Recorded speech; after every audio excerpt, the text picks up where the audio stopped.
स्वागत है आप सबका हमारे ओनली यू के पीएससी चैनल में। आज के इतिहास के खंड में हम लोग गांधी के आगमन का जो हमारा क्रम चल रहा था और जो उसमें जिसमें कुछ बिंदुवार हमने बातों को समझा था, अब उसी क्रम को हम आगे बढ़ाते हैं और जिसमें अगला हमारा जो क्रम था वो आपका है असहयोग आंदोलन और उत्तराखंड।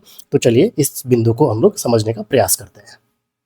सबसे पहले हम लोग टाइमलाइन देख लेते हैं, जो मैंने आपको पिछले लेक्चर के दौरान आपको बता रखा था गांधी के आगमन के बारे में। ठीक है, तो हमारा कहीं ना कहीं इसमें ये बिंदु परिचय वाला बिंदु यानी भूमिका के रूप में हमने चीज़ों को समझ लिया था, चरण हमने जान लिया था, कुमाऊं आगमन हो रहा है इसको हमने विस्तृत रूप से इसको समझ लिया था। अब हमारा पर यहाँ पर जो मुद्दा है वो है हमारा असहयोग आंदोलन और उत्तराखंड और कुली बेगार आंदोलन। आज के लेक्चर के अंतर्गत हम दोनों पॉइंट्स को क्लियर करने की कोशिश करते हैं। चलिए, तो टॉपिक है हमारा असहयोग। तो जो हम लोग टॉपिक कवर करने जा रहे हैं वो टॉपिक का नाम है आपका असहयोग आंदोलन और उत्तराखंड। बात हो रही है आपकी 1920 से लगभग 1922 की बात हो रही है। ठीक है, तो जिसे कहा जा रहा है ना आपका असहयोग आंदोलन, तो असहयोग आंदोलन ना गांधी द्वारा संचालित भारत का पहला कहीं ना कहीं क्या था, आपको जन आंदोलन था। साथ ही साथ उत्तराखंड के संदर्भ में यह आंदोलन न केवल राष्ट्रीय चेतना का प्रतीक था, अपितु इसने स्थानीय स्तर पर व्याप्त कुरीतियों के लिए या व्याप्त विसंगतियों को और साथ ही साथ अंग्रेजी शोषण के विरुद्ध हो रहे जो कार्यवाहियां थी उनको सशक्त रूप से एक धरातल के रूप में देने का एक तरीके से क्या किया था, इसने एक बेस तैयार किया था आपका। ठीक है, अगर इस आंदोलन की ना हम लोग पृष्ठभूमि को समझते हैं ओवरऑल के रूप में, मैं ध्यान रखना है बात कर रहा हूँ, यानी पूरे उस भारतीय भूभाग के क्षेत्र के उससे, तो कुछ कारण इसके बनते हैं, जिसमें पहला कारण आपका आता है रॉलेट एक्ट। ये सब आपका मॉडर्न इंडिया जब हम लोग पढ़ लेंगे सब आपका टॉपिक वहाँ आएगा। दूसरा आपका जो कारण आता है वो आपका आता है जलियांवाला बाग हत्याकांड। अगला जो इसमें कारण आता है वो आता है अंग्रेजों की या ब्रिटिशों की दमनात्मक नीतियां। ये ओवरऑल मैं आपको बता रहा हूँ यहाँ पर को कि इस आंदोलन के शुरू होने के पीछे कौन कौन से कारण आपके विद्यमान थे। तो रॉलेट एक्ट था, जलियांवाला बाग हत्याकांड था और कहीं ना कहीं अंग्रेजों की दमनात्मक नीतियां इसके अंतर्गत आपका शामिल थी। साथ ही साथ गांधी ने यहाँ जनता से अपील किया था कि वे अंग्रेजी शासन के किसी भी प्रकार का क्या करें, सहयोग उनको ना दें, यानी कि अंग्रेजी शासन का, ब्रिटिश का किसी भी तरीके से सहयोग भारतीय जनता आपका न करे आपका। ठीक है, और इस आंदोलन को आपको स्वीकृति कम मिल रही है। तो 1920 में कांग्रेस के दो अधिवेशन होते हैं। एक होता है विशेष अधिवेशन, मैं लिख दे रहा हूं विशेष अधिवेशन, ये हो रहा आपका सितंबर में। कहाँ हो रहा है आपका, तो कलकत्ता में। अध्यक्ष कौन थे ये मैं आप लोग के ऊपर छोड़ रहा हूं। ठीक है, और 1920 का जो अगला अधिवेशन हो रहा है वो हो रहा आपका नागपुर अधिवेशन। ठीक, तो नागपुर अधिवेशन के अंतर्गत कहीं ना कहीं उस असहयोग आंदोलन को स्वीकृति जाके अंततः आपको मिलती है, जिसका कहीं ना कहीं उत्तराखंड के लिए या उस समय का तत्कालीन कुमाऊं और गढ़वाल पर भी आपका प्रभाव इसका दिखाई पड़ता है। ठीक है, तो उत्तराखंड में असहयोग आंदोलन, इसकी हम लोग बात करते हैं कि उत्तराखंड में असहयोग आंदोलन का आपका नेचर कैसा था। तो असहयोग आंदोलन से पहले ना उत्तराखंड में कहीं ना कहीं राजनीतिक चेतना का उदय हो चुका था। मैं आपको कुछ बिंदुओं को यहाँ बता रहा हूँ जो कि हम ऑलरेडी क्लास में पढ़ चुके हैं।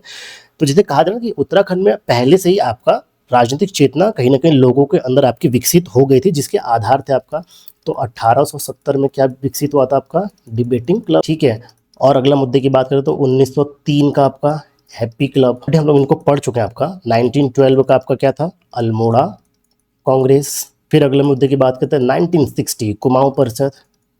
आगे इसके बारे में हम लोग पूरे डिटेल से चर्चा करेंगे, ये हमने टॉपिक अभी पढ़ा नहीं है कुमाऊं परिषद आपका। फिर बात करते हैं होम रूल लीग आंदोलन, इस टॉपिक को भी हम लोग कर चुके हैं आपका। और साथ ही साथ स्थानीय समाचार एवं पत्र पत्रिकाएं। ठीक है, तो कहीं ना इस उत्तराखंड के क्षेत्र के अंतर्गत इन सब जो वाक्य जो चल रहे हैं इनके चलते क्या हो रहा है, आपका राजनीतिक चेतना का एक तरीके से लोगों में क्या हो रहा है, आपका विकास हो रहा, अर्थात वो अपनी चीजों के प्रति एक तरीके से क्या हो रहे, लोग आपका जागरूक हो रहे हैं। ठीक है, तो इन सब के कारणों से असहयोग आंदोलन को जनता का कहीं ना कहीं व्यापक समर्थन मिलता है उत्तराखंड के अंतर्गत आपका। ठीक है, ध्यान रहे यहाँ प्रमुख नेताओं ना का मैं नाम नहीं ले रहा हूँ, क्योंकि यहाँ पर वही नेता आपके होंगे जो कि आपके कुमाऊं परिषद में आपके, क्योंकि समय आपका चलो 1920 से 22 का, और कुमाऊं परिषद का आपका गठन हो चुका था 1916 में। ठीक है, तो जो कुमाऊं परिषद के नेता थे वही यहाँ पर को भी आपका एक तरीके से सहयोग दे रहे हैं आपका। ठीक है, और साथ ही साथ कुमाऊं परिषद का जो चौथा अधिवेशन है आपका, फोर्थ, ठीक है, चौथा अधिवेशन, इसकी अध्यक्षता किसने की थी मैं आप लोग के ऊपर छोड़ रहा हूँ, कब हुआ था ये भी मैं आपके ऊपर छोड़ रहा हूँ, ठीक है। तो चौथे अधिवेशन में कहीं ना कहीं जो यहाँ के जो स्थानीय नेता थे उन लोगों ने असहयोग आंदोलन को एक तरीके से क्या दिया, यहाँ पर को स्वीकृति प्रदान किया था आपका। अब बात करते हैं कि उत्तराखंड में जो असहयोग आंदोलन चल रहा था उसमें प्रमुख गतिविधियां क्या क्या शामिल थी। तो उत्तराखंड में जो आपका असहयोग आंदोलन चल रहा था इसके अंतर्गत प्रमुख गतिविधियां क्या क्या थी। तो पहला इसमें आ जाता आपका विदेशी वस्तुओं का बहिष्कार, ठीक, विदेशी कपड़ों की यहाँ होली जलाई जा रही थी, साथ ही साथ स्वदेशी अपनाने पर आपका कहीं ना कहीं बल दिया जा रहा था। खादी का प्रसार, ठीक, खादी अपनाओ का नारा अलग से लगाया जा रहा था इसके अंतर्गत। साथ ही साथ सरकारी विद्यालयों का बहिष्कार किया जा रहा था। ये मुद्दे ना आपके जब हम मॉडर्न इंडिया पढ़ लेंगे तो वहाँ भी आपके सब कनेक्ट होंगे, ठीक है।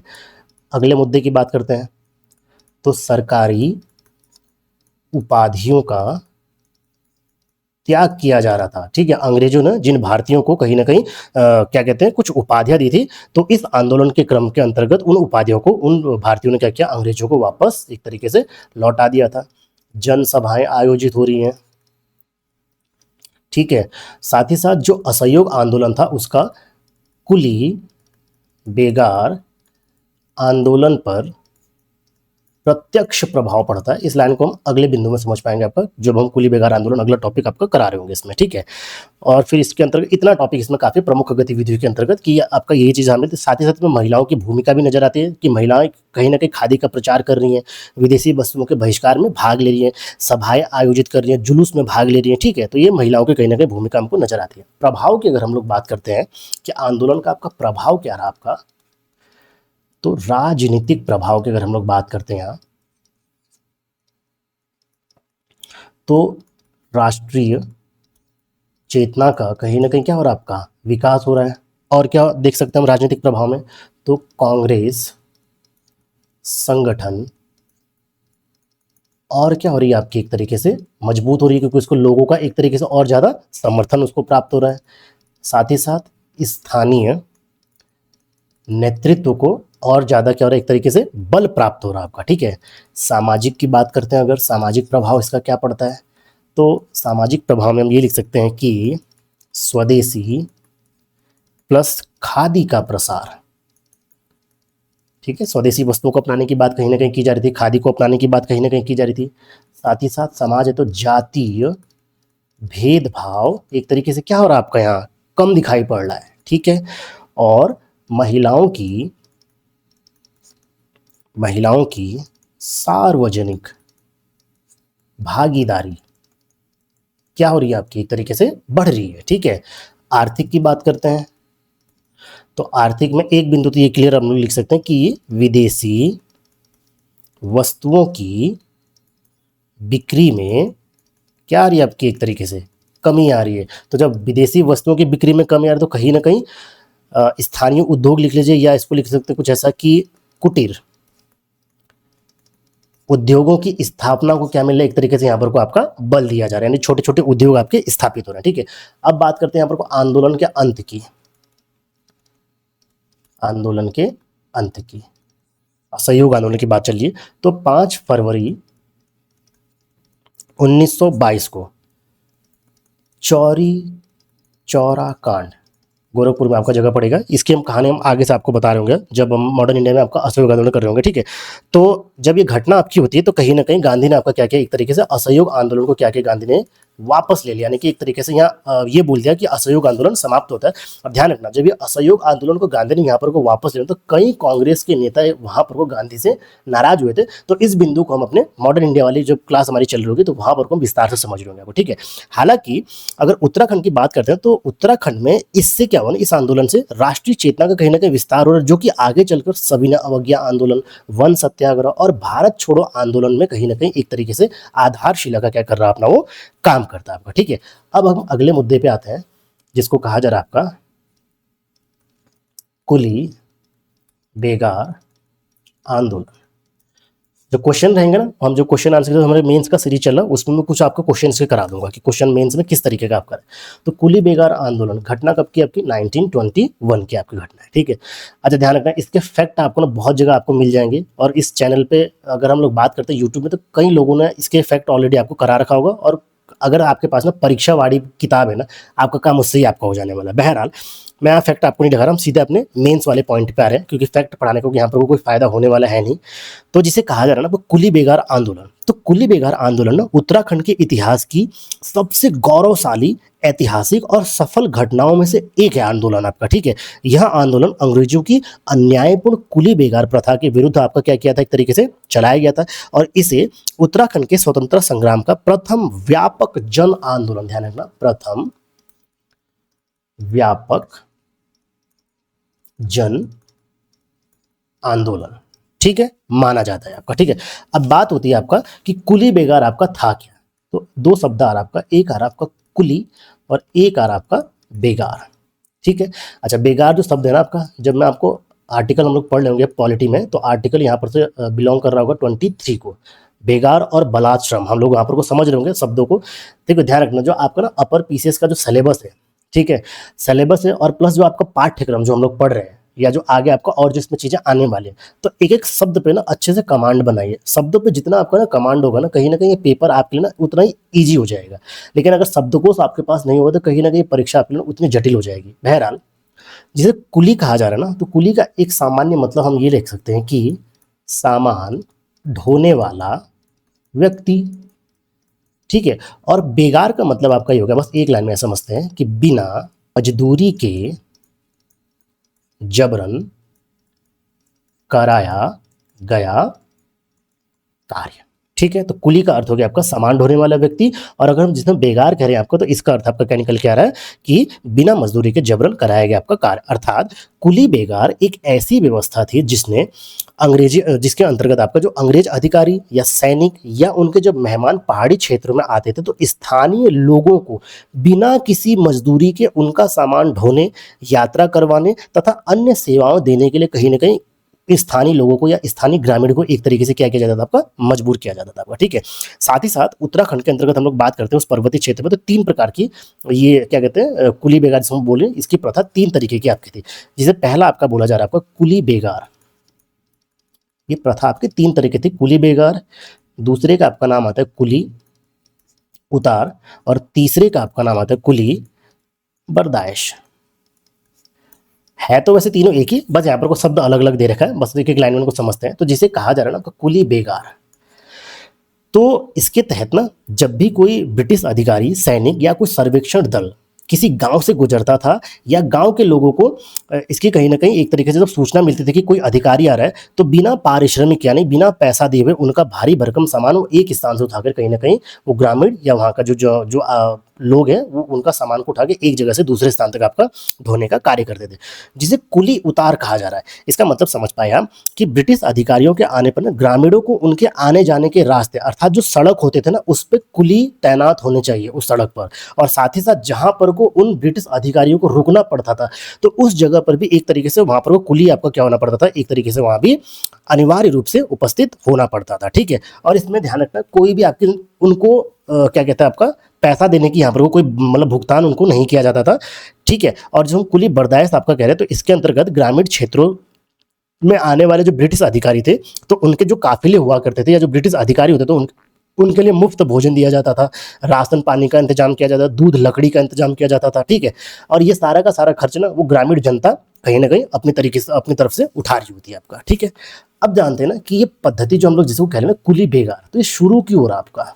कभी कभी ना इंटरव्यू में डायरेक्ट आपसे ना जब अपर पीसीएस के इंटरव्यू में जाएंगे तो डायरेक्ट ना क्वेश्चन ही पूछा जाता है ना कि कुली बेगार आपका शुरू किस कारण से हो रहा है। तो वहां पर कोई ये नहीं कि 3 तरीके के और आपका कुली बेगार, कुली उतार, कुली बर्दाश्त, कुली का मतलब ये होता है, बेगार का मतलब, ये सब आपको वहां पर जवाब नहीं देना।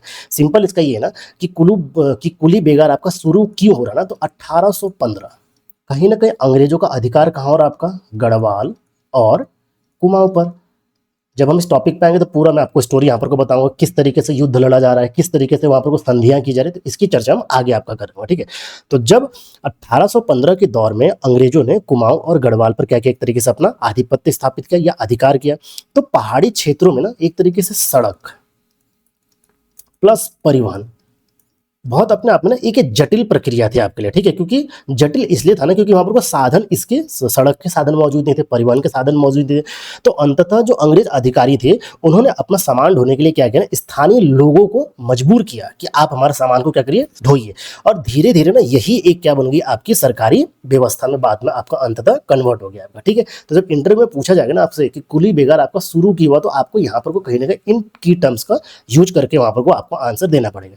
अब इसकी अगर हम लोग प्रक्रिया की बात करते हैं कि किस तरह इसकी प्रक्रिया थी ना, तो अगर हम इसी प्रक्रिया को समझ पाए, तो प्रत्येक गांव में ना एक रजिस्टर होता है जिसको बोला जा रहा है आपका कुली रजिस्टर, ठीक है? एक जो गांव का ग्राम प्रधान होता था उसके जरिए इसको बनाया जाता था। और अंग्रेज अधिकारियों जब भी कोई आ रहा होता था तो इसी रजिस्टर के बिहाफ पे वो किसी भी परिवार के सदस्य को क्या करता था, अपनी सेवा के लिए बुला सकता था। और मान लीजिए कि उस सदस्य ने आने से मना कर दिया अगर तो मारपीट का हो सकती थी उसको अंग्रेजों के खिलाफ से, ठीक है? या उसके ऊपर जुर्माना लगाया जा सकता है या जेल डालने का भी कहीं ना कहीं प्रावधान इसमें शामिल था। कुल मिला के ये समझिए ना कि एक तरह से क्या थी, अमानवीय दशा उत्तराखंड के अंतर्गत आपकी विद्यमान थी, ठीक है? कुली बेगार जो ये प्रथा चली थी इसके अंतर्गत आपका, ठीक है? और यहाँ जनता की समस्याएं क्या थी, तो बिना मजदूरी के कहीं ना कहीं जनता से काम कराया जा रहा था और साथ ही साथ उनको कई दिनों तक घर से क्या करना पड़ता था, दूर रहना पड़ता था। खेती बाड़ी को उनको अपना नुकसान होता था, गरीब परिवारों पर एक तरीके से आर्थिक बोझ बढ़ रहा था, महिलाएं और बच्चों को भी इस कठिनाई का सामना करना पड़ा था, ठीक है? तो कुल मिलाकर क्या हुआ कि इससे क्या हुआ ना, जो ग्रामीण जनता थी, जो या उस समय का जो आम जनमानस था, उनमें क्या हुआ, एक तरीके से असंतोष यानी कि नाराजगी कह लीजिए या गुस्सा एक तरीके से क्या हुआ, बढ़ने लगा। और यही गुस्सा ना या इसको लीजिए, इस असंतोष को और बल कब मिलता है ना, जब कुमाऊं परिषद 1916 में गठन हो रहा इसका, ठीक है? जब कुमाऊं परिषद ने इस क्रूर प्रथा के विरोध में एक संगठित मंच प्रदान किया, ठीक है? अर्थात लोगों की बातें सुनने का काम किया। साथ ही साथ इसके कुछ नेता जैसे बद्रीदत्त पांडे, हम अलग से ना मेंस के इनके सब आपको मैं क्वेश्चन कराऊंगा इनके ऊपर, ठीक है? एक एक व्यक्ति के नाम पे 150-150 शब्द कैसे लिखते हैं ये सब मैं आपको फॉर्मेटिंग बताऊंगा। हरगोविंद पंत, और जिसका नाम आ जाएगा आपका चिरंजी लाल, ठीक? तो इन नेताओं ने जो उस समय क्या कहते हैं आपका कुमाऊं परिषद के जो नेता थे, तो बद्रीदत्त पांडे हो गया, हरगोविंद पंत, चिरंजी, ऐसे नेताओं ने क्या किया, इन मुद्दों को जो कुली बेगार जैसे मुद्दे थे, इन प्रथा को गांव गांव तक जाकर जनता को कहीं ना कहीं जागरूक करने का एक तरीके से क्या किया, काम किया कि अंग्रेज किस तरीके से प्रथा शुरू करा रहे और उसका कहीं ना कहीं दमन कैसे करना चाहिए, ठीक है? अंततः क्या हुआ ना कि उस असहयोग आंदोलन के दौर में कुली बेगार आंदोलन अपनी चरम अवस्था पर पहुंच गया था, ठीक है? और 1920 में काशीपुर अधिवेशन कुमाऊं परिषद का, ठीक है? अध्यक्ष कौन थे ये अब आप लोग बताइएगा मुझे, ठीक है? और किस जगह पे हो रहा है ये मैं आपके ऊपर छोड़ रहा हूँ, बाकी जब हम लोग डिटेल्स इसकी चर्चा करेंगे तो सारी कहानी आपको बताऊंगा, ठीक है? तो 1920 में काशीपुर में कुमाऊं परिषद का अधिवेशन होता है और यहाँ निर्णय ये लिया जाता है ना कि इस प्रथा का अब कहीं ना कहीं क्या करना पड़ेगा, यहाँ हमको विरोध करना पड़ेगा, यानी कि कुली बेगार प्रथा का विरोध। इस मुद्दे को चौथे अधिवेशन के अंतर्गत आपका क्या किया था, 1920 के अधिवेशन में इसको उठाया गया था आपका, ठीक है? साथ ही साथ यहाँ पर को जो स्थानीय नेता थे उन्होंने घोषणा किया कि अब कोई भी जो कुली है वो बेगार आपका नहीं देगा। और साथ ही साथ इसके लिए ना एक दिन चुना गया था, मकर संक्रांति या उत्तरायणी के लीजिए, तो 13 से 14 जनवरी 1921, ठीक है? कुमाऊं के प्रसिद्ध क्षेत्र जिसका नाम है आपका बागेश्वर, गांधी के आगमन के क्रम में कोसानी से जब बागेश्वर गए तो सारे मैंने स्टोरी आपको बता रहेगा, ठीक है? बागेश्वर में उत्तरायणी मेले के दौरान कहीं ना कहीं वो हजारों की संख्या में भीड़ एकत्रित हुई थी और सरयू और गोमती नदियों के संगम पर बद्रीदत्त पांडे हो गए, हरगोविंद पंत हो गए, चिरंजी लाल के नेतृत्व में लगभग 40,000 ग्रामीण और स्वतंत्रता सेनानी, ठीक है? तो लगभग 40,000 ग्रामीण और स्वतंत्रता सेनानी कहीं ना कहीं वहां पर को एकत्र हुए और सबने प्रतिज्ञा ये लिया कि आज के बाद कभी भी ब्रिटिश सरकार की बेगार नहीं करेंगे। ध्यान रखना कि आज के बाद कभी भी ब्रिटिश सरकार की बेगार नहीं करेंगे। साथ ही साथ आंदोलनकारियों ने ना सभी गांवों के प्रधानों से उस बेगार रजिस्टर को भी छीन लिया था और भारत माता की जय के उद्घोष के साथ उस सभी दमनकारी बेगार रजिस्टर को सरयू नदी में एक तरीके से क्या किया था, उन लोगों ने इसको बहा दिया था, ठीक है? तो यह अंग्रेजी शासन के विरुद्ध क्या था आपका, एक तरीके से ऐतिहासिक और कहीं ना कहीं प्रतीकात्मक विद्रोह था आपका, ठीक है?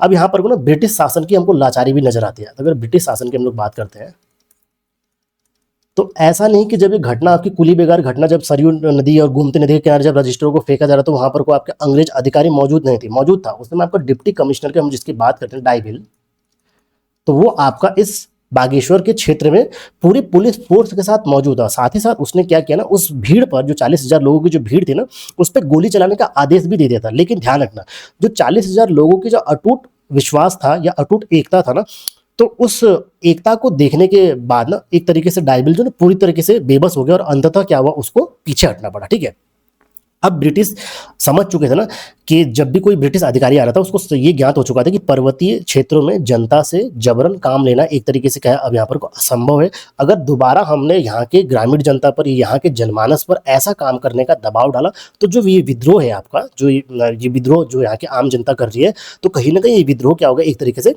हिंसक रूप ले लेगा। और उस समय के जो कुमाऊं कमिश्नर थे, कुमाऊं कमिश्नर कौन थे आपके, तो पी विडम। ठीक है, तो पी विडम ने क्या किया ना, सरकार को एक रिपोर्ट भेजी। सरकार कौन सी, तो ब्रिटेन में यहां से रिपोर्ट जाती, ध्यान रखना कहां, उत्तराखंड और कहां, ब्रिटेन। ठीक है, और ब्रिटेन के संसद में, ठीक है, कुली बेगार प्रथा का कहीं ना कहीं वहां पर को उल्लेख किया गया, वहां पर को उसके नारे की गूंज सुनाई पड़ती है और अंत में एक आधिकारिक तौर पे घोषणा ये की जाती है कि ठीक है, अब इस प्रथा को एक वैधानिक आदेश के जरिए या वैधानिक कानून पारित करने के बाद इस प्रथा को अंततः क्या किया गया, आपका समाप्त किया गया। ठीक है, तो इस आंदोलन ने साबित कर दिया ना कि यदि जनता पूरी तरीके से एकजुट हो और अहिंसक हो तो दुनिया की सबसे शक्तिशाली हुकूमत को भी कहीं ना कहीं घुटने टेकने पर क्या कर देती है, आपका मजबूर कर सकती है। ठीक है, हालांकि बाद में ना सरकार ने कठोर रुख अपनाया था इस क्षेत्र के अंदर, पहाड़ी क्षेत्र के अंतर्गत, जैसे जितने भी शीर्ष नेता थे, चाहे बद्रीदत्त पांडे हो, हरगोविंद पंत, उनको क्या एक तरीके से जेल में डाला था और कई गांवों पर भारी जुर्माना लगाया था। लेकिन तब तक ना आंदोलनकारियों का काम आपका एक तरीके से हो चुका था। अब अगर ना हम इस असहयोग आंदोलन की विशेषताओं की बात करते हैं तो आंदोलन की विशेषताएं मैं उत्तराखंड के संदर्भ में समझा रहा हूँ, ध्यान रखना चीजों को आपको। ठीक है, तो सबसे पहला बिंदु तो ये आ जाएगा पूर्णतः अहिंसक।